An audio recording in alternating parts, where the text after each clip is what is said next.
We'll call this City Commission meeting to order for Tuesday, May 28th. Roll call, please. Commissioner Edwards. Here.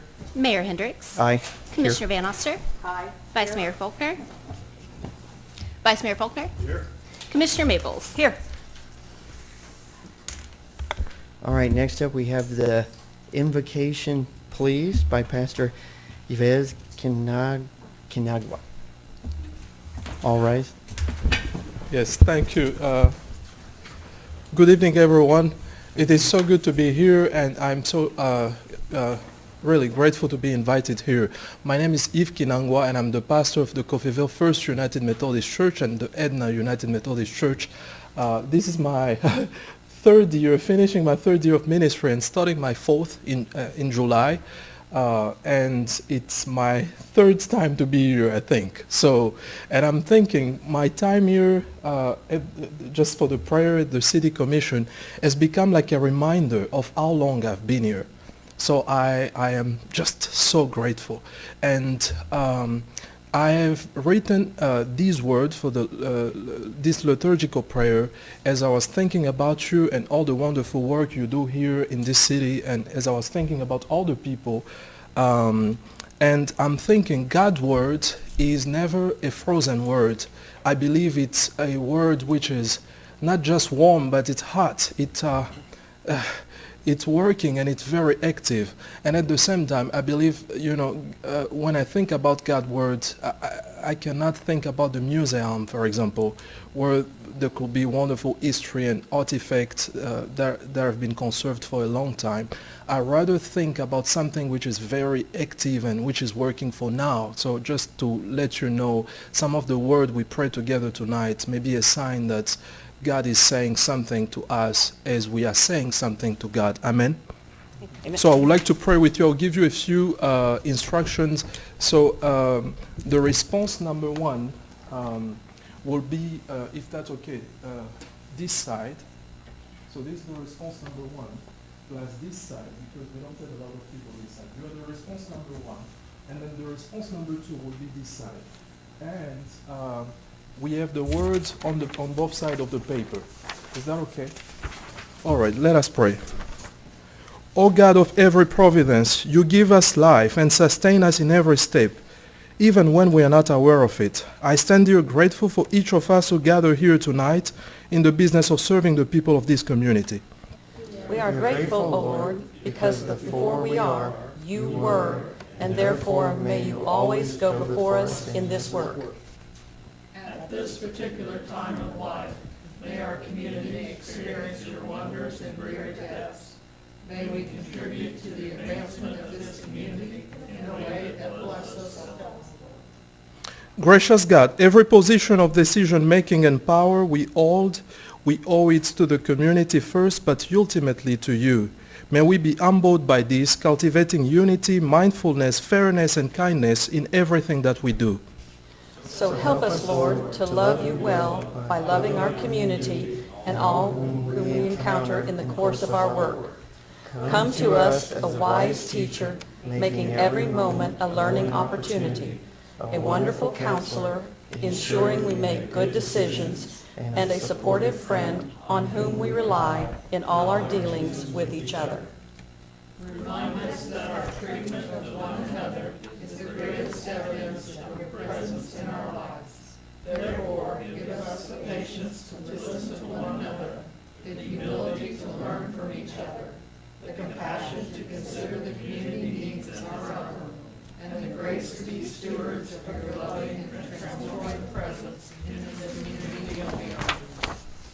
Help us remember that regardless of our belief, affiliations, and background, we come here as ambassadors of your goodwill, all devoted at this time in history to the same thing, the service, the harmony, and advancement of this great community. Make us the gifts of our community as we are to you, working for its flourishing with purpose and without resentment. Help each of us to be a support to their peers, contributing to their advancement without jealousy. Let us be an encouragement to any we train or lead, affirming and equipping them without disdain. Lord, let us count each and every day of our work here in this beautiful city of Coffeyville as a lifetime blessing that will affect both present and future generations. Use this time of our life to accomplish for which you have called us to be and to do here. May our presence here daily be a reminder of our dedication to this call, because what is in store for the people in this place is the best of what you always give. And may the power of your love remain active in this work, that our service as public servants might be perceived as a service first rendered unto you. In the name of Jesus Christ, whose love never fails, we pray. Amen and amen. Amen and amen. I pledge allegiance to the flag of the United States of America and to the republic for which it stands, one nation, under God, indivisible, with liberty and justice for all. Thank you, Pastor Kinagwa. Next up is a review of the agenda. Any changes or additions? Nope. All right, we'll move on to the consent agenda with the City Commission meeting, special meeting minutes from Friday, May 10th, and then the City Commission meeting minutes from Tuesday, May 14th, and then the 2024 appropriation ordinance number AO-24-10 in the amount of $4,495,724.89. Questions, comments? I have some highlights from the appropriations ordinance. Let me read some of those. Those are some of our bigger ticket items for this time. We have Asplund Tree Expert Company for $12,492.34. Atmos Energy, $50,150.15.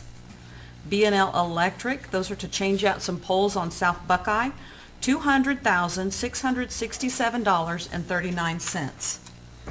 The Tagler Concrete for the housing program, $24,346.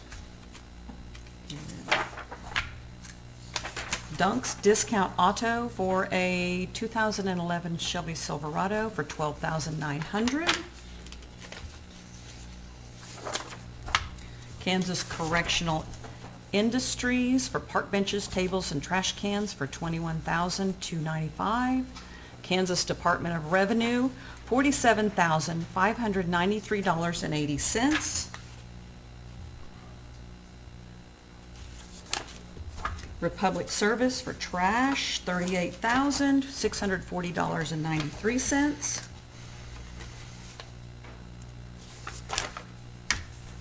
Southwest Power Pool, $722,546.54. All right, I know there was another one there that I missed. Maybe Grand River Dam. Yeah, that's the one I missed. All right, I know there's one I was looking for. Give me just a sec, so maybe I didn't highlight it.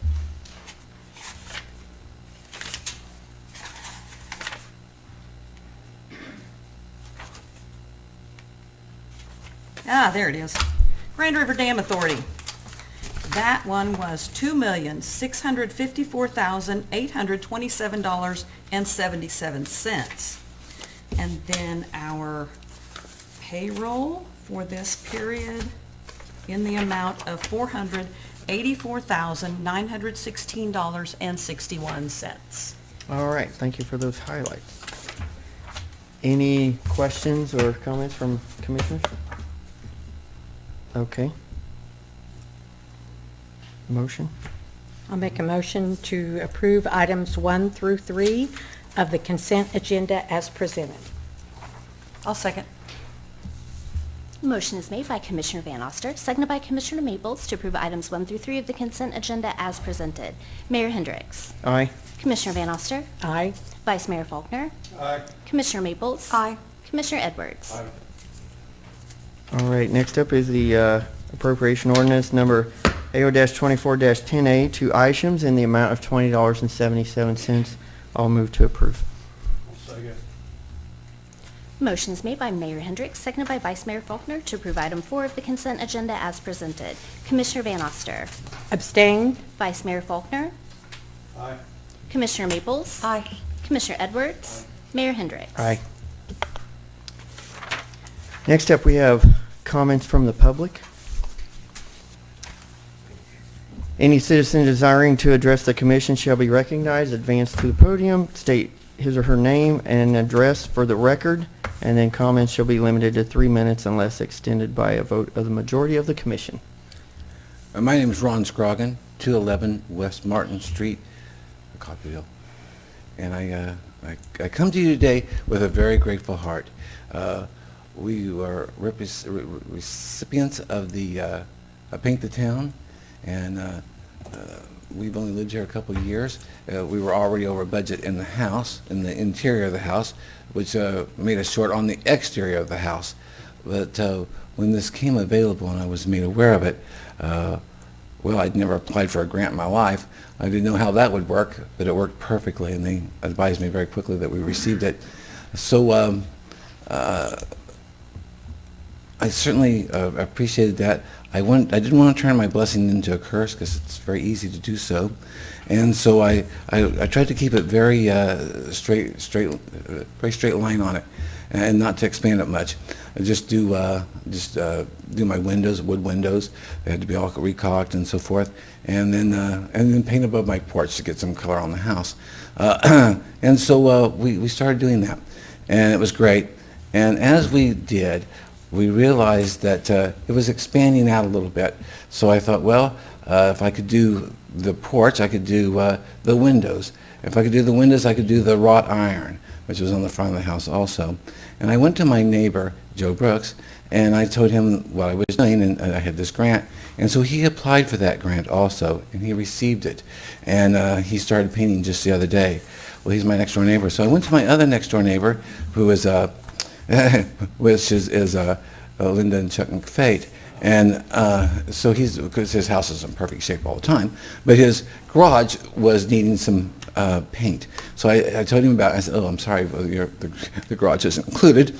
So he said, do me a favor. I said, yes, what is it? And he said, call a mutual friend of ours and have her come and paint my house. So what turned out to be just very straight line actually grew a little bit in the fact that of the 4 homes that are on the south side of Martin Street between 2nd and 3rd, 3 have been affected by this. My house, the Brooks house, and then, of course, Mr. McFate doing his garage. It has been a wonderful, wonderful thing. It's evolved, and it's moved out in front of us. And so then I decided, well, if I could do this, maybe I could do a few more things around the house, too, being mindful of the budget also. And so then I mean, we just went crazy, and we started putting shrubbery in that needed to be, growing more grass. It just turned into a full-time job, but it's been a wonderful job, too. And though there's been some pain, there's nothing wrong with pain. It makes you, knows you're alive. And so I just want to come to the commission and say, thank you so much, because we never expected it to go in the direction we did. And I'm pretty much on my timeline, just a few days over it, and I can finish it very quickly. And I turned $357 back into to the city. So to the commissions here and all the people who are doing their hard work, I hope that I'm trying to do my part too, and with a very grateful heart, like I started out with. Thank you, thank you, thank you. Thank you, Mr. Thank Scoggins. you. Thank you.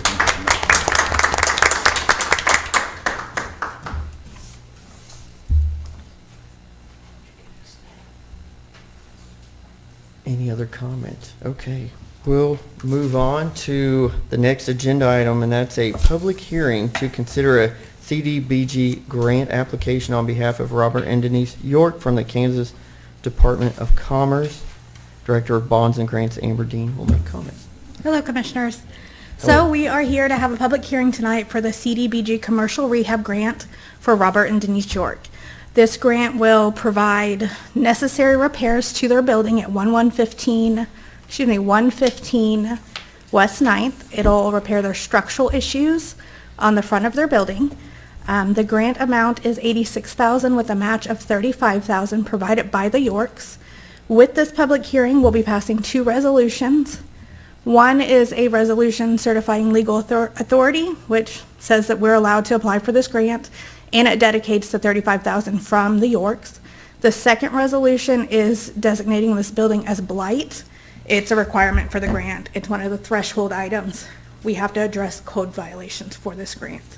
And then there's other documents such as statement and assurances, disclosure reports, anti-displacement forms, just general grant documents to go along with it. The public hearing is to get comments from the public on the application.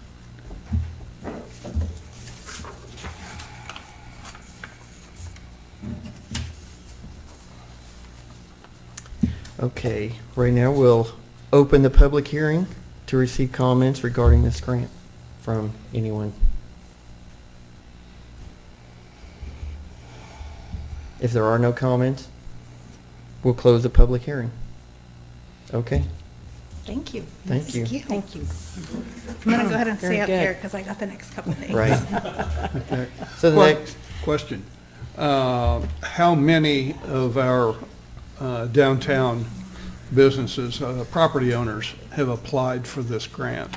So we can only apply for one CDBG commercial rehab a year, and they're our first applicant to apply. We have one in line for next year, 2025, in our downtown area. So we're going to have two in the next 2 years. So we're limited to one a year. One a year for the commercial rehab, Right. yes. All right. I Thank did you. have one question. I know we can't change this, but even on the subsequent grants or applications, it's the responsibility of the owner to provide the match? Is that how we're going to do this? For commercial rehab, yes. Okay. Our citizens that have downtown buildings can apply for city grants that could contribute to that for the downtown, historic downtown grants. Right. Some of that funding can go toward their match, but yes, it's the responsibility of the property owner to meet the match. So in this case, my question is, so why does the city have to be the middle person in this? Why isn't the Yorks just applying straight directly to the state? So with the Kansas Department of Commerce, it's their requirements that it has to go through the city. We have to be that middle person. Okay. All right, so next up is a resolution R-24-35, a resolution certifying legal authority to apply for the 2024 Kansas Small Cities Community Development Block Grant Program from the Kansas Department of Commerce and authorizing the mayor to sign and submit such application. Move to approve resolution R-24-35 as presented. Second. Motion is made by Commissioner Edwards, seconded by Commissioner Maples to approve Resolution R-24-35 as presented. Vice Mayor Faulkner. Aye. Commissioner Maples. Aye. Commissioner Edwards. Aye. Mayor Hendricks. Aye. Commissioner Van Oster. Aye. All right, next resolution, R-24-36, a resolution declaring a building blighted with respect to the Kansas Small Cities Community Development Block Grant Program. Same issue. So I'll move to approve. Second. Motion is made by Mayor Hendricks, seconded by Commissioner Edwards to approve Resolution R-24-36 as presented. Commissioner Maples. Aye. Commissioner Edwards. Aye. Mayor Hendricks. Aye. Commissioner Van Oster. Aye. Vice Mayor Faulkner. Aye. Next is a public hearing to consider an LWCF grant application on behalf of the City of Coffeyville from the Kansas Department of Wildlife and Parks. Director of Amber Dean. So this grant is, well, we're opening the public hearing to get comments from our public on this application. The application is for a golf course. We will be enhancing the driving range by adding nets around it, adding turf at the driving range, and upgrading our irrigation control system for the watering of the greens. The grant is a 50-50 match, so we're required to come up with $228,654.52. That will come out of the general fund. I've spoken with our finance department, and he's got that narrowed down exactly where he's going to take it from. The grant requires public hearing to get comments, and then there's supporting documents, statements of we won't have any overhead power lines or telephone poles. Our grant doesn't affect that. We'll honor the flood regulations. basic statements of we'll be energy efficient, we'll do all of that. If you have any other questions, Scott is here to answer questions about the actual project. Actually, I have a question for Melissa. If, when we have these public hearings to consider these various issues, what is the vehicle that's used to advise the public that a public hearing is going to take place? They are published in the Coffeyville Journal, and they have to be published. Different grants have different amount of times that they have to be published, but it's usually 10 to 14 days ahead of time. So it has to be put in the Coffeyville Journal. That's the only location? Yes, that's the only required location.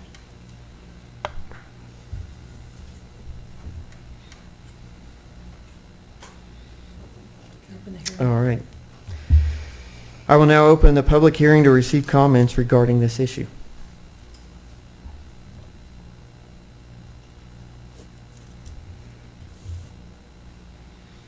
Looks like there are no public comments. I will close the public hearing. Move to approve submission of an LCWF grant application on behalf of the City of Coffeyville to the Kansas Department of Wildlife and Parks and execute related documents. I'll second. I'm sorry, was that? Me, Okay, thank sorry. you. Motion is made by Commissioner Edwards, seconded by Commissioner Van Oster to approve submission of an LCWF grant application on behalf of the City of Coffeyville from the Kansas Department of Wildlife and Parks and execute related documents. Commissioner Edwards. Aye. Mayor Hendricks. Aye. Commissioner Van Oster. Aye. Vice Mayor Faulkner. Aye. Commissioner Maples. Aye. Thank you. Thank you. Thank you, very Amber. much. Thank you. Next up, old business. We have second reading of ordinance G-24-02, an ordinance amending certain rates applicable to the City of Coffeyville water utility. Any questions, comments? No, this is the second reading. Right? I will move to approve the second reading of ordinance G-24-02 as presented. Second? Motion is made by Commissioner Van Oster, seconded by Mayor Hendricks to approve the second reading of ordinance G-24-02 as presented. Mayor Hendricks. Aye. Commissioner Van Oster. Aye. Vice Mayor Faulkner. Aye. Commissioner Maples. Aye. Commissioner Edwards. Next up is second reading of ordinance G-24-03, an ordinance amending Chapter 42, Article 3, Division 2, Section 42-150 of the Code of Ordinances of the City of Coffeyville, Kansas for the purpose of establishing water rates during a water warning or water emergency. I'll move to approve our second reading of ordinance G-24-03 as presented. Second. Motion is made by Commissioner Van Oster, seconded by Vice Mayor Faulkner to approve the second reading of ordinance G-24-03 as presented. Commissioner Van Oster. Aye. Vice Mayor Faulkner. Aye. Commissioner Maples. Aye. Commissioner Edwards. Mayor Hendricks. Aye. On to new business. We have a Parks Board update, and Director of Public Works Thomas Osborne will make comments. And I see we have members of the Parks Board in attendance. Good evening, Mayor and Commissioners. Good evening. Just to start off with this update, we want to go through, because of course 3 of you weren't here when this was put together, go through and show what the plan was that was presented to the citizens of Coffeyville for the sales tax question. This is of course the Parks and Trails Master Plan for through 2030. We do actually go into, I believe, 32 with the sales tax that was approved. Let's see. So this is just a picture, shows where all our parks are in town currently. There are a couple of parks on here that ultimately we are relocating. Just great, especially Grace Park. It's a boulevard. It's not really a good place for a park. You got streets on both sides. So of course I'll talk more about that coming up. So this is kind of how we classify the parks throughout the city. Kind of the breakdown areas. So we got the green spaces, neighborhood level parks, community level parks, more regional, and then of course the special use and recreation facilities. These are kind of the draw for those parks, kind of just circles based off the radius is just how, where it affects the area. And so you can see there's a couple spots where there's not really a lot of the neighborhood parks, and of course there's a big area around, let's see, I think that's 15th Street down south that's not covered technically by any of the current use level parks. So I pulled these from, again, this is the kind of the same thing that we went through, why we want to do parks, encouraging active lifestyles. That's a big thing throughout Kansas and throughout the United States, trying to get out, get people active, just to better the health and quality of life for all. So we want to make sure we provide those opportunities for our residents at the city. How we paid for it, of course, was we funded a half-cent sales tax. That 40% of that half-cent sales tax goes towards park improvements. We selected one park per year, as well as a trail for, I believe it's not the last year, but the year before. It's the second to last. That's just more about the funding. Again, I stole most of this PowerPoint from previous, so that's just the sales tax question itself. So this is kind of the budget for that sales tax that we went through. Has all the different parks dedicated by year, as well as Roosevelt Trail. Those kind of the amounts that we put in there, we based that off of a 40% of a $800,000 sales tax. That's what roughly 1/2 cent comes in. Last few years we've been lucky and they've been up.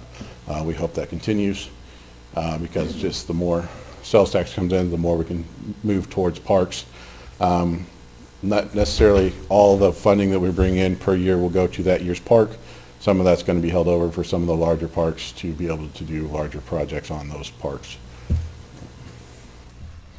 So of course the first park that we did was Sycamore Park. This is the aerial overview before we started. As you can see, it's an empty field. There's not much there. This was some of the minimal equipment that was there. We had an old swing. We had some soccer goals that were just kind of out there. This is kind of the vision that was brought together and showed to the citizens when we voted on the sales tax. And of course, they'll get more into it, but this was this is zoomed in on the area, and this was what we actually did. Frankie's going to present on Sycamore Park a little more detailed and show you some actual photos. So then, of course, this is this year's park, which is North Park. Again, there's not a lot here currently. We kind of had some of the equipment is rather old. That slide, you don't want to slide down on a 90 to 100 degree day. It is very warm. So this is kind of the vision that was put together in the master plan. One of the things that I noticed going through this, the orange shelter that looked like it was part of the park, that's actually the neighbor's garage. We can't have that. But there is a shelter that you can't see on the picture because this aerial is older that is there, kind of just to the west of that garage area. So this is kind of the layout we have. Of course, I turned it 90 degrees, so north is no longer up, it is to the left. This provides, of course, a couple of soccer fields. Those soccer fields are the youth K through 3rd grade size. Of course, with some of the future housing and stuff that's going on, the City Rec is losing a large portion of their soccer field practice areas. So this was an area that we could look at and add 2 of those there to give those practice fields. And that, of course, is a heavily wooded area that we are going to clear out. A lot of trash, debris, homeless tents, stuff like that. It's not a good thing for the neighborhood. So we're going to clean that up. We are hoping. We still haven't been able to get a hold of the church. We keep trying to contact them on maybe getting all the way to Grant cleared up. But this would actually also add a parking lot to North Park. We have a small one. Doesn't fit very many vehicles, especially when you drive big trucks like we tend to do around southeast Kansas. So this would also add additional fitness equipment, which is the kind of there, has all the lines drawn in. And it's going to be identical to the one at Sycamore. Of course, then we also have a half-court basketball court for this area that we're looking at adding. This would be a full NBA-size basketball court if you did both halves. So we planned it out for in the future if that was wanted to be done. Just with the funding available, we felt, or that we had budgeted, we felt it was best to just keep it at the half. And then, of course, like I said, the parking lot. That is one thing at Sycamore that hasn't been done yet, and that is because trying to get that small of quantity of asphalt, we feel that the two together, we can get competitive bids, and we're not going to pay overcharge for that asphalt where we would have if we just tried to do the smaller one by itself. And so then next year is currently scheduled for I believe it's a new part in the south part, and that would be replacing Grace Boulevard. We have, of course, the way this is set up, we can move parks around, so we are working on a grant, which I'll talk about later, that may move some of these parks around as well as discussion on with Harmon Park as well. So we may shuffle these up. So this is just going through how we planned it out from the beginning, but those are eligible to change. Of course, then following the new Grace Park, we haven't designated exactly where that's going to be. We have a pretty good idea that it'll probably be behind the old Longfellow School, that area there on, what's it, Maple and Elm. I can't remember. I think it's Elm. Would be where it'd be on that east side. Of course, they're current owners of the Longfellow School. They are in the process of fixing up that building and getting it back into a usable space. It's taken them a while, but they are slowly working on it. Of course, then we go to Eldridge Park. Some of the, I don't know if all that equipment's down there still or not, but that was some of the equipment that was taken from there. We, of course, want to bring in additional soccer fields, of course, because soccer fields are rather expensive, and that's a very big thing that is utilized by City Rec. So it's a good area for it. Of course, we'll leave the two baseball diamond areas, add some shelters, and add some new playground equipment for that as well. Come on, go. Then we get to LeClaire. This is one of the ones that we may potentially change up the order on. We are currently working on a CDBG grant. This would be for both the parks and the tennis courts. To try to score better on that. We kind of combine them. Of course, some of the amenities. This was the original plan. This is the current plan that we came up with. Again, it's very heavily dependent on grants to be able to do this. We are looking at brand new tennis courts, 6 tennis courts. We'll also add pickleball. We are also looking at adding all that area in the pink. That is shaded seating for having meets or anything like that, so it'd be able to be utilized for that. Again, that is highly grant dependent. Just that alone is almost approaching $800,000 to do just the tennis courts and the seating. Then also at LeClaire Park, we have a beautiful location to add an ADA park. That's something the city does not have currently. We do have some ADA accessible swings, which we are working on. For whatever reason, they were never put in to have the actual paths to them. We are fixing that as we speak, getting those paths put in. Of course, so this area here would be an ADA accessible feature, fully ADA accessible with a poured-in-place rubber ground cover. So that would not be the wood chips and mulch like we normally do.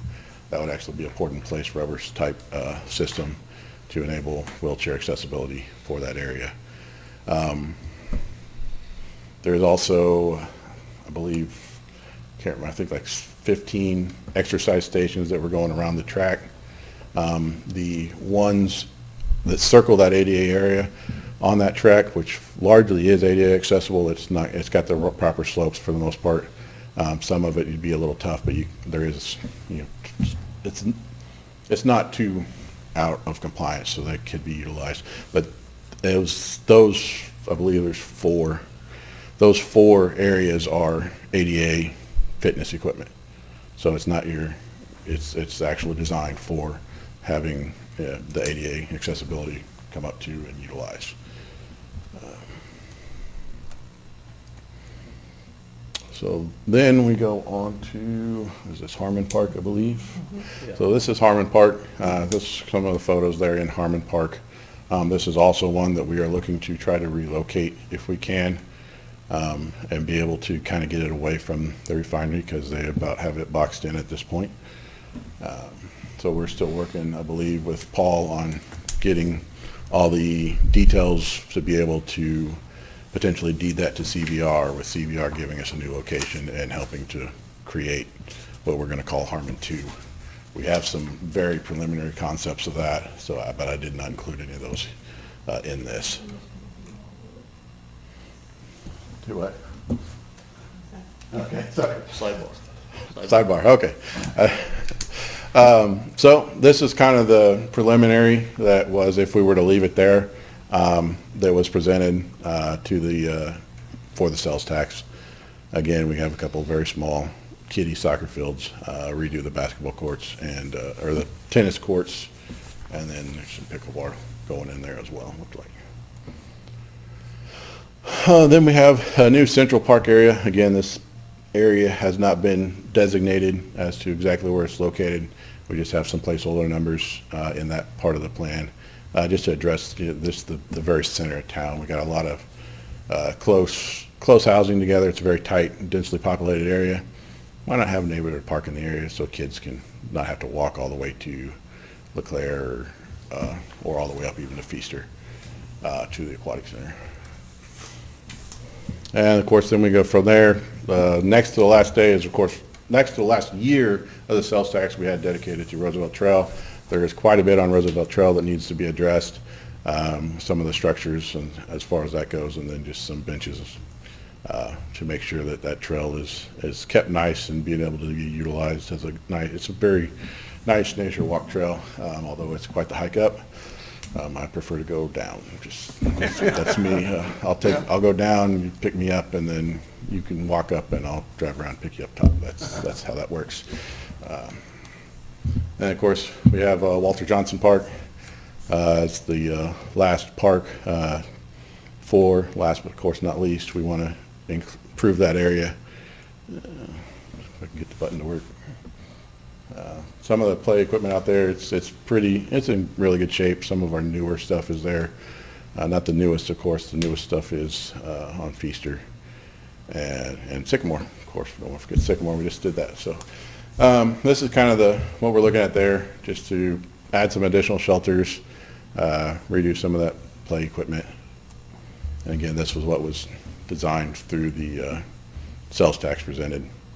All of these are subject to slight changes and modifications, but we do want to stress that we do plan to address every park in town, or either to relocate it, such as Grace Park because it's unsafe area, or to just revamp it and make it a destination that kids would actually enjoy versus just a empty field. Of course, Feaster Park is up at the Aquatic Center, and there's a lot of activity up there. And so there's some pretty big concepts on what we might do over there to kind of revitalize some of that area around the old go-kart tracks. Of course, the Rose Garden area as well, and just kind of liven that up area, make it even a better place to visit. So maybe you don't want to go to the pool, but your kids do. So take your kids to the pool and then maybe go enjoy some of the park facilities around there. So from there, I'm going to let them talk about this because that's what they're here for. So we'll turn it over to Frank Hall here. Awesome. I think Chris is going to have to swap out the presentations. Left and right? Parks Board. Yep. Or up and down? Left and right. All right. All right, so we like Sycamore Park when we developed it, designed it, and so on. Working great with Bobby Joe and Thomas and Mark before he left, but just kind of an overview of Sycamore. Took about a year. This was our first park, kind of getting our feet wet of doing all these 10.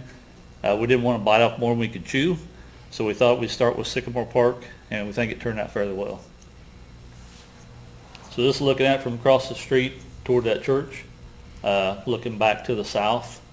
Just kind of, you can see some of the walking trail going around it, and the play equipment and so on in the middle. We put 6 of these shade structures in. We felt the smaller shade structures like this were better and would be more utilized than one big one. That way more families could utilize them. That was part of our development. These will go in, per what Thomas was saying, the other parks that we're developing will have similar buildings. We'd like to stay with this design. It's a company out of Pittsburgh, kind of keep some of our stuff as local as we can, and they're very well built. They should last quite a while. And same with the tables and benches and trash cans and so on that's seen there. This picture kind of shows the swings. There's child swings, like a mother-daughter or mother-child swing to the far right. We're trying to incorporate more of that in our parks as we develop them. Plus, of course, all the swings and the play structure on the left. This one we had a little bit of drainage issue, mainly because it hasn't been seeded, or wasn't at that time, I don't think. But we're working with TLC out of Independence to get grass to grow in some of these lower areas. It has been. There may or may not have been other issues. TLC will be coming back. And they're due back, I think, 3 times, so. This, again, same type picture. This one shows some of the signage. We had 3 grants or 3 donations given to us for this park, which total a little less than $40,000 to help with some of the cost of that. This one I think is, I don't know if it's GRDA, can't read that far away, but anyway, we had, that's Pete's. So we had one from Pete's, GRDA, and the Beach family. As we go forward, we plan to reach out to those people again to see if they're interested in donating to help us out with some of the future parks. That's a picture of the wood chips, and this is the trail coming from 4th Street up to the park. Just kind of a backwards view of it. We wanted to kind of keep it more of a nature theme through there. That's the bridge that was put in over that creek, much better than what it was previously, because it didn't have one. It had washed out a couple times. Forever. There is also going to be handrails that are attached to that. We haven't got those back from the powder creek. So. That's not the creek, though, that's the drainage ditch. Yeah. So this, Thomas mentioned earlier about the parking lot. This is on the northwest corner of that area. It's just grassy right now. There'll be a walkway that goes across the street there, signs and all, whatever needed. But that's, Can I jump in real quick? yep, go ahead. Mayor, Commissioners, along with this parking lot, I know there's been a lot of talk about ADA accessibility from the street to the park. If you go back to Edgewood, that intersection is all ADA. We can't put a ADA ramp in the middle of the street because we can't have people unloading and loading through an ADA ramp in the middle of the street. So once the parking lot is put in, there will be ADA ramp on this side, one on the park side, signs, crosswalk, unload safely, cross the street. But that parking lot is tied into North Park parking lot. So it's a matter of a little bit of time and some money. But there will be an ADA ramp, crosswalk. And that's a city-owned lot currently. Correct. Bobby Joe's the one that keeps us out of the hot water, so just so you're aware. So, him and Thomas. So this here, Thomas covered it earlier. It's just kind of an overview of what the plan was originally and the progression of the parks, and like it builds, so some of the income that we had left over from this park will build as we get to some of the bigger parks like Thomas had mentioned. This one, for instance, didn't cost us as much as we had originally planned due to the grants that we'd received. However, a lot of the stuff that we had planned for this park, the cost has went up since we developed this in 2022, mainly because of the cost of materials, supplies, and so on. So with that said, that's pretty much our overview. We have a park kickoff or grand opening on June 1st from 4 to 6 p.m. We were going to have free hot dogs. Some other people are donating some stuff. But if you're available, come out and enjoy the park and see how it looks. So, anybody else have anything? All right. That's all we had. Thank you. All right, Thank thank you you. for the update, and thank you for serving on the board. All It right. looks great. Thank Yes. you. All right. Thank you. Thomas, I did have just a couple of quick questions. Kind of brushed over when you were talking about North Park, and you used two words, two phrases sort of together, tents and homeless people. What are we talking about there?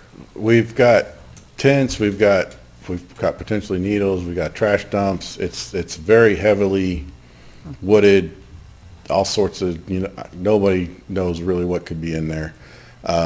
Originally, there was thoughts of having a walking path through that area and kind of maybe a BMX nature trail, and it's not a good idea because of just the trash and debris.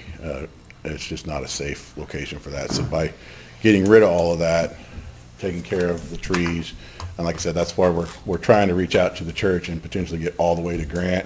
There is one lot that we do not own, that the church owns, that is still heavily wooded, that we want to try to see if we can either see if they want to participate, and we'll just doze it out so that it's all clean, or potentially, purchase, donate, whatever, and the city So takes do over it. we know for sure that there are a number of homeless people living in those woods? It's, all we know is there's tents pop up, we get rid of them, it's a mess back in there. Okay. Next question, just realizing that these parks are also constructed and built for today and the future, were there any age group demographics that were considered in what would be placed where and what kind of equipment? I think we've tried to hit for each park that we've also, like for Sycamore, we've kind of tried to hit the gambit. For North Park, again, we're trying to hit the gambit all the way across from little kids up to the more of an adult age group for Okay. like basketball and stuff. One more question. Out at Walter Johnson, surrounding that central area, there's what amounts to a drainage ditch with the old concrete, kind of like the old Japanese or Chinese bridges going over it. Those ditches on both sides there have gradually, over the years, gradually filled up. Those used to be what was called the lagoon years and years ago, and it was a significant water body. And I was just wondering, what would it take to go in and go ahead and fill those in? Are they actually a drainage, part of a drainage system in the park? Are they needed, or could they just be filled in order That's to it's increase definitely the something we land can look area? into. I believe that quite a bit of the drainage does go through some of those at times, but I haven't been out there on a good rain event lately to see, but we can definitely look into that when we come up to that part. All right, might just take a look at it and see if that is a significant portion of the drainage used for the park. Maybe it needs to be improved. If not, why not fill in? Bob Joe, you're going to say something. Are you referring to the ditches on the south end, the bigger ditches? East. Wide and deep? East and west. So just on the main body of the park? Like east, I right know. across I from do the... know On the east side of barns. the park, Yes. yeah. Across from the barns. People have Across to from the walk barns. over that bridge just to get into the infield. Right. It's difficult to. I know there is drain pipes underneath there, and all of that takes the excess from the dog pound and drains to what's referred to as the Moon Street Pump Station. So it does move a lot of water whenever it rains like it has. So I don't know if we can take care of the part in the ditch or the ditches in the park area without affecting that. I don't know how much it would run into the street to get to the ditch, but all that water's got to go that way. So they are Utilized. Well, we'll take a look at it and see exactly what options we have as far as trying to make it a little more, either more play area or just a little easier so you don't have to worry Or at about least more ditch. accessible, Yep. not having to walk down into that ditch and then Yep. back up. Maybe a walkway across it. Yeah, storm. might add one or two more walkways or All right. something. Yep. Thank you. Thank you. I have a question, just real quickly. spending a lot of money over the course of a decade on city parks, and it certainly, I mean, we should have been doing this all along. Was the city's comprehensive plan referred to and taken into account when determining where to place new parks, where to move parks to? I think it was more looking at the demographics in the regional areas on where those parks were served. Because were when I looked look into. at spending money on the south end of town, that's the dying and dilapidated part of town, by and large. And I agree, yeah. I can't imagine. I can tell you this, I've been approached, and I was going to bring it up later, but here we are. I've been approached by an individual that they have a baseball team, but they do their own tournaments, and they utilize a lot of the City Rec stuff, but once City Rec gets going, they have nowhere to practice. They have came to me wanting to know if they can start back up Eldridge as a baseball field. They do all the maintenance, well, they put it back up to shape that it needs to, we just mow it. So there is still interest in that park. But my bigger point is, okay, that's a couple of dozen people. My bigger, look, I can get into a philosophical debate with you. We had a group of parents that got onto the city rec board about 10 years ago whose kids all played baseball, and they built the batting cages out there that I never see anybody use now. So, I mean, the point in having a comprehensive plan is so that there is rhyme and reason to the decisions that a city government makes when it goes about 10-year plans like this. And my question was, and I'll ask it a second time, was the city comprehensive plan referred to and used as a reference point to determine what parks to move, what parks to create, and what parks to rejuvenate? And what I'm gathering is it wasn't referred to. I'm not sure, because I wasn't part of that. I I'm was coming in not part of after that that. either. We both are, Who we're was? after the fact. Was it Mark? So I don't know if the, So when we developed that plan, the one with all the circles, all right, so part of that planning, and I know, like Thomas was saying, the Sure. homeless folks there at North Park, Yep. I would go and sit in my truck at some of these parks and watch kids come in. The ones at Eldridge, I passed kids going to that park just to sit and watch. It was of an evening, it was 5:30, 6 o'clock, but there was 3 kids leaving from the park, had a baseball glove and a bat. Yep. We can't sit there all day long and watch them, but when you look at this plan here, and you looked at, if you take those circles out, that would basically represent a park, then you just eliminated that park opportunity for everyone in that area. Now they're forced to go someplace else. Some of these kids can't, because they don't have the means to get there. But A city staff person should have been using that document as a reference point, is my point. And what I'm hearing is that didn't happen, and it should I have. don't have that information, so I can't Yeah. answer that. Okay. I'm not being critical of the park. Right, I get that. I get that. I mean, that Sycamore Park, absolutely fantastic. I mean, you guys even went to the extent of getting people to donate money to help make it even better than what we could have done with just sales tax money. So I'm not being critical of the Yeah. committee. I'm just concerned, as a city, we have a habit of taking one step forward and doing the right thing, and then we take 2 steps forward, or 2 Yeah. steps back. And in this case, to further that reference, what I'm saying is, we took a step in the right direction back in 2011 when we had a comprehensive plan.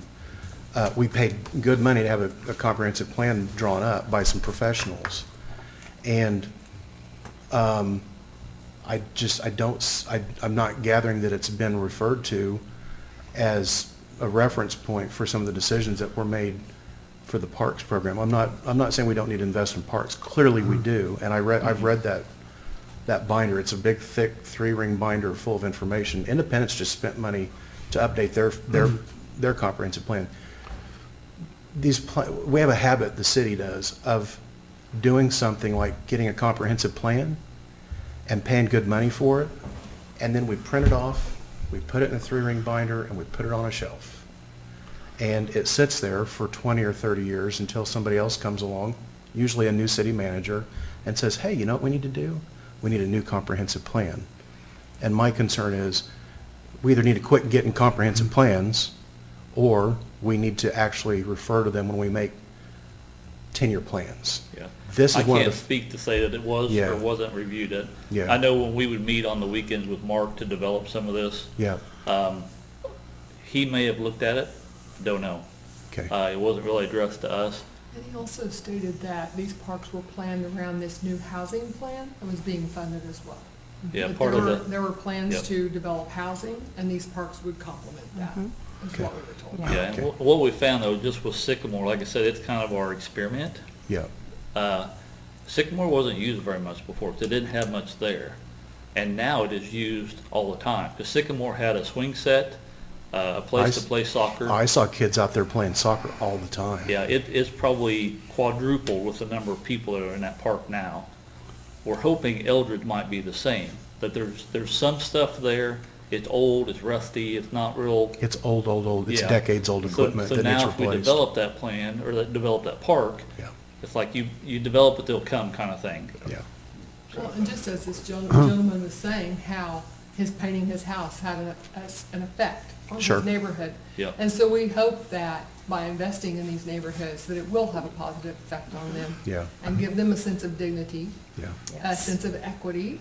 Maybe their children can't ride their bikes all the way up to Feaster Park. Never thought about getting up to Feaster Park, but they can walk down here Yeah. and play at this park. well, and So- part of the comprehensive plan, Marcy, you stated that the parks should be connected with pathways so that people on foot and on bicycles would have ways to get from Park A to Park B or so forth.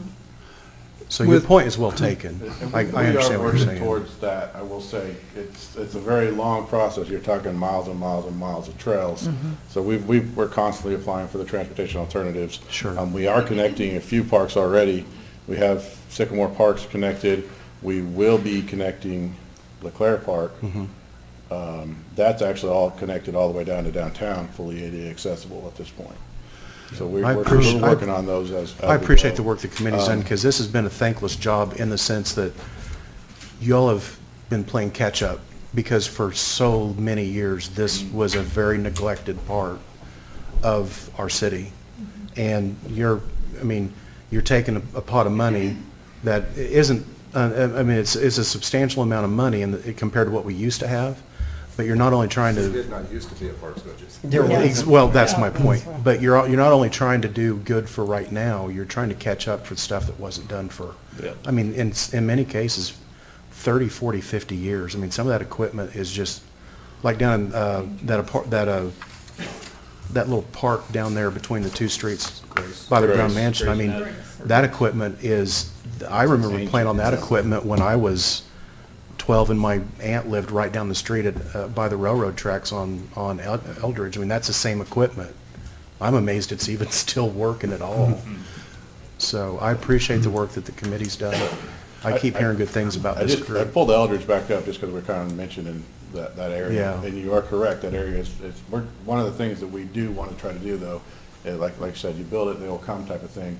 Yeah. As you can see, we're not going overboard as well. So it's only, Right, this setup's right. $150,000 out of the eight. So even if it was a 300, good year, maybe 330, like 300. Yeah. So we kept it down because if it's not going to be utilized, we don't want to spend a lot of money on it.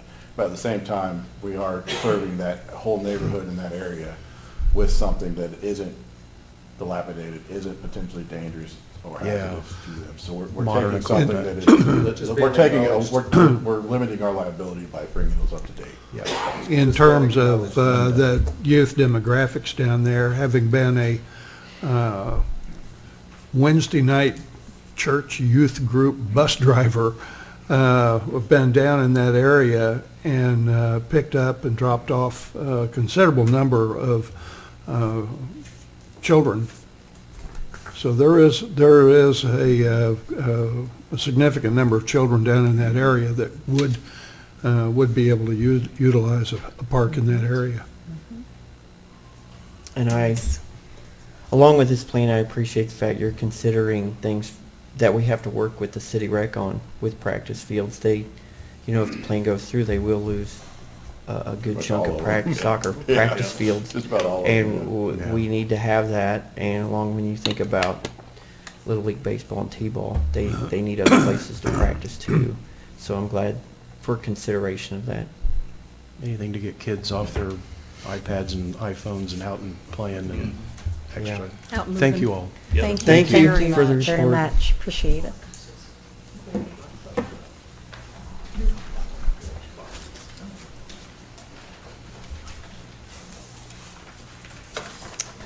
Next up, we have ordinance S-24-02, an ordinance to allow alcohol to be served in the area known as Union Pacific Park, the adjacent streets and alleyways during the Coffeyville Area Chamber of Commerce Hops Around Town Beer Festival event. City Clerk Melissa Carter and our Chamber of Commerce President Candy Westbrook. Mayor and Commissioners, the Chamber has requested to allow the serving and consumption of beer and wine for their Hops Around Town Brewfest event on October 12, 2024. The parameters for this event are set forth in the description submitted by Candy Westbrook that was included in the agenda packet. The city code does prohibit the consumption of alcohol on public property, subject to some exceptions. One exception is allowed for city-owned property, which has been exempted by the commission by ordinance, which is what we're bringing to you this evening. This ordinance would exempt Union Pacific Park, the adjacent streets and alleyways, as depicted in the drawing that was submitted, from the restriction on consumption of alcohol during this event only. And as all ordinances, it will require 2 readings. And Candy Westbrook, President of the Coffeyville Area Chamber of Commerce, is here, and she can fill you in on details of the events. Great. Thank you, Melissa. Commissioners, Mayor, this is going to be our 5th year for having this event. And last year we had 450 in attendance, and that was on a cold night, so we're hoping a little bit higher numbers this year. And as Melissa said, attendees get to pay a ticket to come in and get samples from breweries, wineries, and distilleries across the state. We also have a food truck festival, a cornhole tournament, both open to the public, live music, games, and vendors. To ensure it's a safe environment, we do mark off the area and close it in. We've been blessed to have the Sheriff's Department, who is our security for the event. And we also make sure that the actual UP Park is blocked off and only 21 and over are allowed in. So we make sure it's very safe. Last year we had several states and cities represented, so it's been slowly growing where we get more and more out-of-town people coming. We've also had class reunions coming and joining us, so it's been a good event. Along with providing another fun event for our community, we saw a good economic impact for the event. So we submit every year sales tax on gift shop items, beer sales, food trucks, vendors, everything that's there selling stuff. We also have hotel stays, and we have travelers that come in and spend money here. And then the last few years, we've had reports from all the local establishments that after the event, all the places, all the restaurants and establishments are packed. So it's bringing a lot of people into town, and they're spending money here. So economically, it's a great impact. Community-wise, it's another fun event. And again, it's been a good success the last few years. So I'll entertain any questions that you might have about the event. What about a German Pop band? You know what, Oktoberfest is like the hardest to get Brewfest people here because it is the month of all those events. So I think it's a good idea, though. I would entertain You it. should start one, Jim. Take a look. So just to be clear, according to the ordinance, it's October 12th, as you said, and it commencing at 12 p.m. lunch time to 9 p.m. So you have 9-hour window. Yes, the actual event is, the main event for the ticket holders are 2 to 6. But we have cornhole people that will come in earlier, and so they start earlier because they want to do their tournament and then go enjoy the festivities. We have people afterwards that stick around. So we've learned over the years to have that window of opportunity just in case, because there was one year we still had people downtown doing stuff, and the sheriff said, "Get that drinks out of, it's off the street now." So our window is a little bit wider, but the main events are 2 to 6. So Okay, good. Any other questions? no, think it's been a very successful event for you, and very happy. And with that, I will move to approve ordinance S-24-02 as presented. Well, second. Motion is made by Commissioner Van Oster, Yeah, seconded by it's Vice in Mayor there. Faulkner to approve We have to have ordinance another. S-24-02 as presented. Vice Mayor Faulkner. Aye. Commissioner Maples. Commissioner Maples. Aye. Commissioner Edwards. Aye. Mayor Hendricks. Aye. Commissioner Van Oster. Aye. I will say one last quick thing. On July 12th, we're having a one-day sale to have discounted prices on the tickets, which reminds me of another thing that's a one-day sale. June 28th is going to be the one-day sale for the Coffeyville Fair and Rodeo. I just wanted to do a quick plug for them because, as you know, prices of everything has increased over the years. Our cost of goods, everything has increased. And the Fair and Rodeo have made a commitment not to raise their prices. So for that one-day sale, you get $30 and you get 5 nights of events. You cannot literally go anywhere for 5 nights of entertainment anymore. So I just want to let the community know that our Fair Board has worked really hard to keep that price at the same amount the last several years, even though everything else has rose. So, And what was the sale date for the Beer Fest? so July 12th is the one-day sale for the Beer Fest, and June 28th is the one-day sale for Coffeyville Fair and Rodeo. Thank you. Yeah. So, thank you. Thank you. Thank you, Candy. Think you can put an Oompa band together that quick? All right, next up is Resolution R-24-37, a resolution to authorize a purchase order to Midwest Electric Transformer Services for the purchase of a 1,500 kVA transformer for the electric utility. Superintendent Steve Pratt will make comments and answer any questions. Mayor, Commissioners, pretty simply, I'm just here tonight to get authorization to purchase a stock transformer. It's a 1,500 kVA, 277, 480 volt pad mount transformer that sits close to the ground. We have several of these in our system, and at this price at $66,000, you hope you don't get too many to go out, but you never know.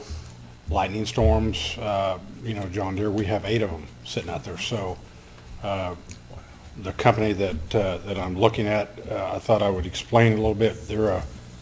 They rebuild transformers, and they are copper wound. A lot of the new transformers you get are aluminum wound. So I believe that they take a little lightning use. They're just tougher. We've had good luck with this company. They offer a 3-year warranty. With a brand new transformer, you get about a year. So, and that, with these, the lead times have gotten ridiculous. So, with this rebuild, we're looking at 12 weeks. With all the, and we got 3 quotes, but we had probably 10 that we reach out to. There's companies that won't even give you a bid on these transformers because they're just not available. So there's a lot that goes into this. We've worked closely with Midwest. I feel confident in their work. With the 12-week lead time, some of these were, our closest was 34. The other was 48. And when you get in these kind of lead times, we found that they'll guarantee that price for a certain amount of time, but they won't guarantee that at 48 weeks you're going to get this transformer. You're in competition with a lot of other utilities, so if you go past that time, the price can go up, and you're stuck paying a higher price for that transformer when it gets in. So with that, we're just seeking your approval, for a spare, and if you have any questions, I'll be thrilled to. I do have a few questions. One is, you're only getting one, and you stated the warranty is 3 years. Is that from our date of purchase? Yes. Or is that from date of installation? Because this is a spare one that you're going to keep on the shelf for emergencies, correct? Well, this is one that we will have in stock, and To explain a little bit, with these transformers, the bushing heights on the primary, the secondary, since COVID, you couldn't be real choosy. You had to get what was available.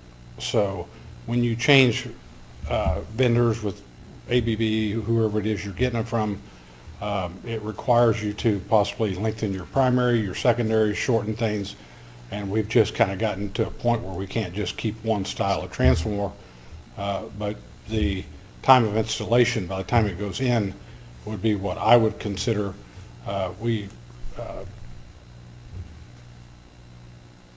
with these kind of transformers, it's just surely you can't be real picky.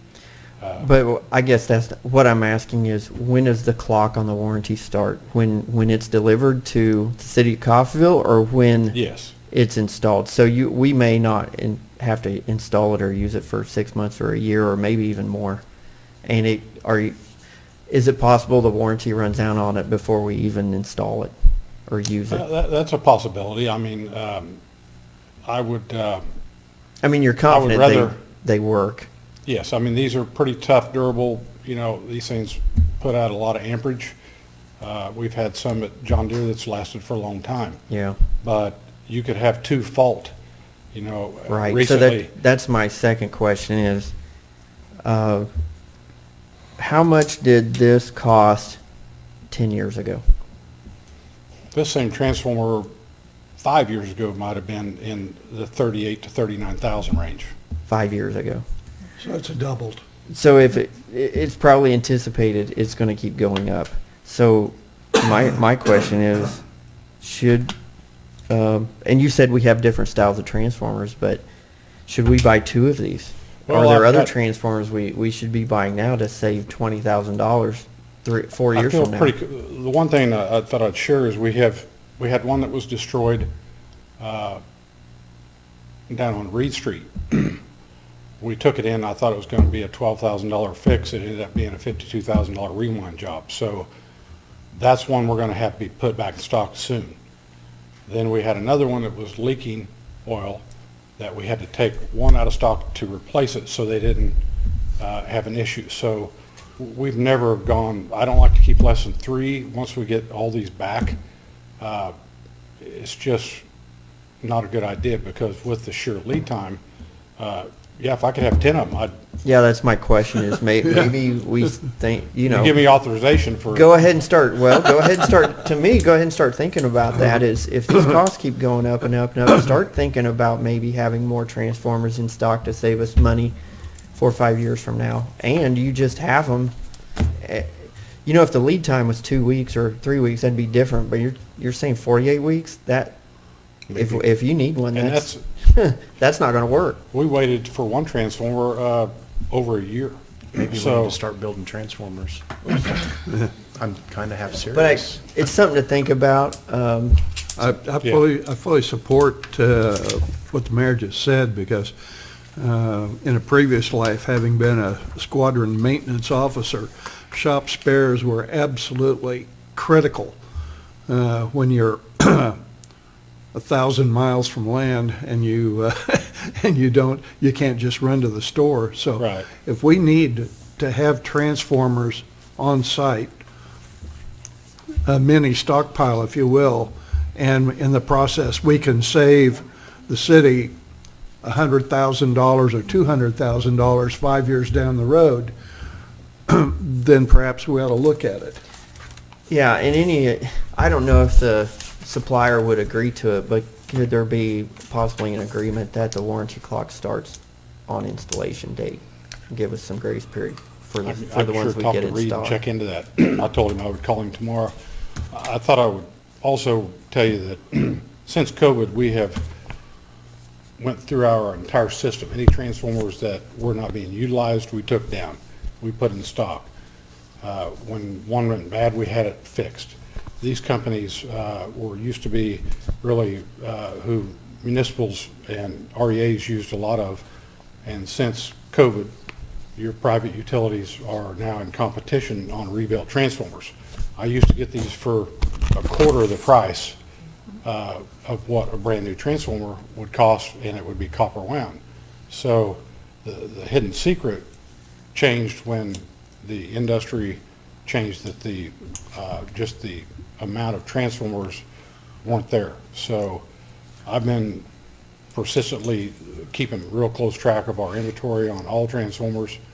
And, we've got a lot. I mean, you've got 1,500 kVA transformers in 277 480 volt and 120 208, 120 240 with Wild Lake. So you've got a huge amount of transformers at these prices that, we just, in the past, to try to keep, in the day when you could call and get one and be here in 6 weeks, you didn't worry about it. But We might I have to agree. I change think strategy. Yeah. Yeah. All right. Something we definitely need to look into. Thanks for the information, You're welcome. Mr. Pratt. Motion? Move to approve Resolution R 2437 as presented. Second. Motion is made by Commissioner Edwards, seconded by Vice Mayor Faulkner to approve Resolution R-24-37 as presented. Commissioner Maples. Aye. Commissioner Edwards. Aye. Mayor Hendricks. Aye. Commissioner Van Oster. Aye. And Vice Mayor Faulkner. Aye. Thank you. Thank you. Next up, Resolution R-24-38, a resolution to authorize the purchase of a used 2021 F-150 Super Crew cab truck from Patriot Chevrolet for the wastewater collections department. We have Director of Wastewater Services, Shane George. Good evening. Good evening. Mayor and Commissioners. I'm here tonight seeking approval to purchase a 2021 F-150 4x4 Super Crew cab for $39,000 from Patriot Motor of Bartlesville, Oklahoma. There's 8 months left on the factory bumper-to-bumper warranty. There's 8 months or 14,000 miles. They will sell an extended warranty for $3,500, which would extend the bumper-to-bumper warranty out to 6 years or 97,000 miles, whichever came first, which I did not, that's not included in this price right now. I have attached the Carfax reports. No recorded accidents on it. Has just over 22,000 miles. The truck actually retails for $41,525, so getting a fairly good deal, I do believe. How much is the extended warranty option? What was that again? How much was the extended warranty option? $3,500. Is this replacing an existing vehicle? Yes. Why are we replacing that vehicle? It's a 1998. Okay. Okay. You sold me at 19. Do we want to consider the extended I warranty would, for $3,500? I would recommend the extended warranty Sure. be included in the purchase price. It's always a good idea.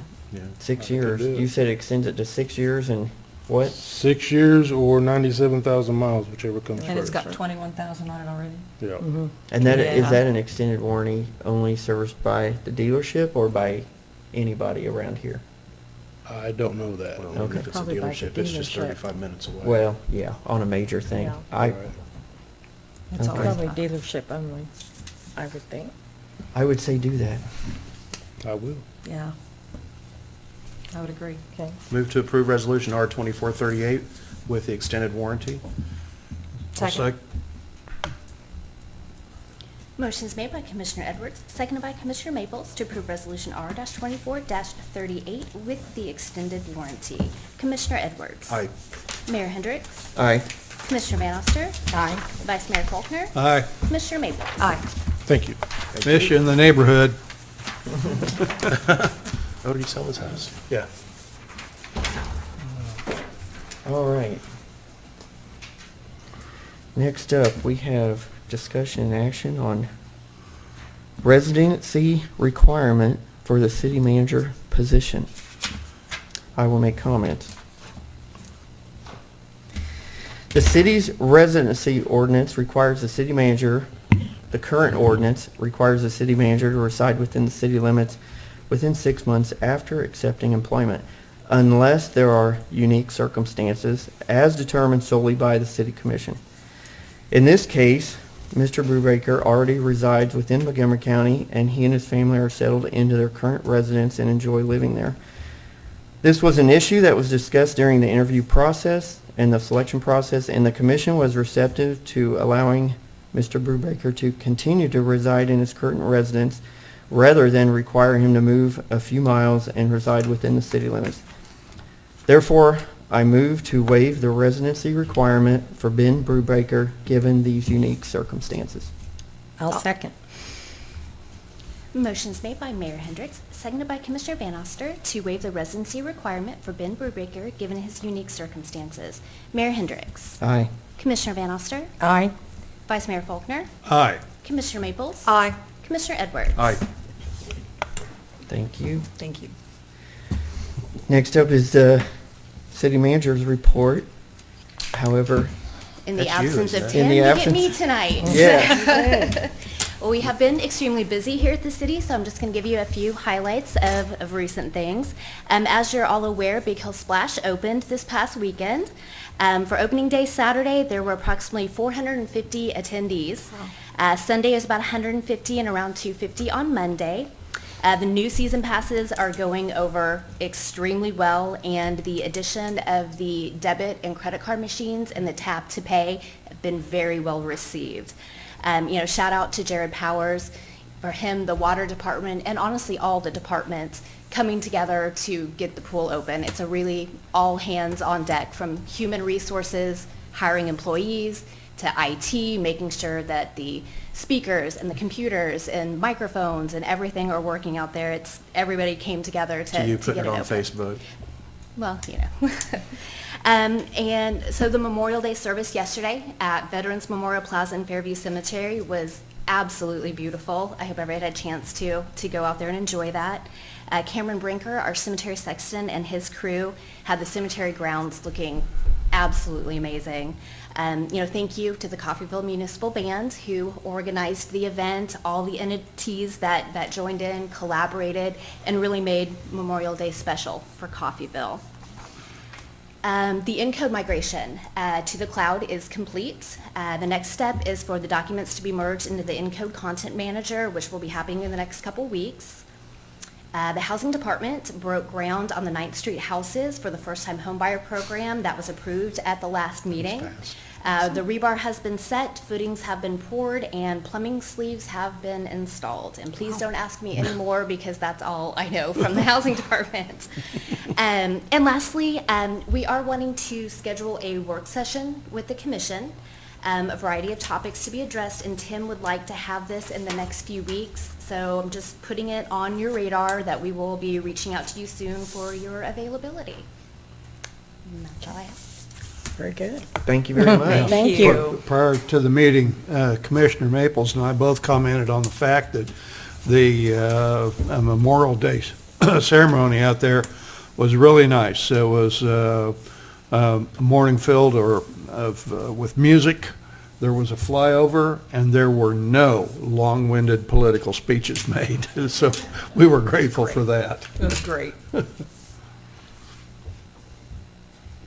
All right, we have comments from commissioners, and any more comments from staff? I want to say thank you for everyone who did come out yesterday to the Memorial Day. Dr. David Wiggins did a fabulous job of organizing it and getting the right people in and doing what needed to be done and organizing the flyover. Good music. Brought in some people from out of town to be part of the city band. And again, if anybody wants to be in the city band, come on down. Thank you for that. Then on June the 8th at 7 p.m. at the Brown Mansion, the band will be performing again for the Brown Mansion Summer Social. Love to have everyone come out and see the mansion, have the food and drinks. That it'll be light food, but come and enjoy the city band. And we don't play every Friday night like we used to, but we do perform for special occasions like Memorial Day and summer celebration and the social. So love to have people out to watch the city band or be part of the city band. I want to echo what you said about the cemeteries looking very nice. This time of the year, it's hard to do when you have the rain, and you get out there and mow, and then it rains again, and then you have ruts from doing all that. And but, and it is that we need to make it look nice for, and respectful for the deceased people of our community from way back in the day and now. But it looked very wonderful. I know Cameron's very good, very helpful, and there for when people need help finding. I know you field calls too, Melissa, and thank you for that. That's much appreciated. Because when people can come and do that, it's much, yes, they are. They really appreciate that. So thank you, and to Cameron too, and all the ones at public service that were out there mowing and weeding. Any other comments from this side? I've already talked too much. Okay. I do have one comment. Okay. One comment. At the Memorial Day service, I was out there and I'm watching the band and I'm looking at a lot of people out there and I see some people driving around to decorate graves and I just thought, we don't have any bathrooms out here, do we? And I don't want to open a can of worms, but maybe we think about having just at least a one stall or two stalls for One for each. one for each, and a little small building out there with bathrooms somewhere like out there. the- Because I imagine there's going to be more performances Sort of like in the Walter future. Johnson? Or just small, just something small, but somewhere to go. Because I imagine we're going to be having more events like that at that location. So Love to. something to think about. It's not a That's all bad I have. idea. Did you want to talk about this? Yeah, we could. Usually she does. Oh, yeah, the sales tax. Sales Yeah, tax. We're catching up. Get the tablet going the right direction. Thank you to city staff for getting the additional Yeah. Yeah, I was gonna say formats. that sales tax, it's the same information that was in the last agenda packet. It just has the additional information that was Right. requested, yes. That shows, I like how it shows the Yeah. breakdowns and when it's collected and when it's sent in and when it comes back and So for the taxing month, February, collection month, March, month received April. Oh, we have $168,669, and then the total is $670,000 so far.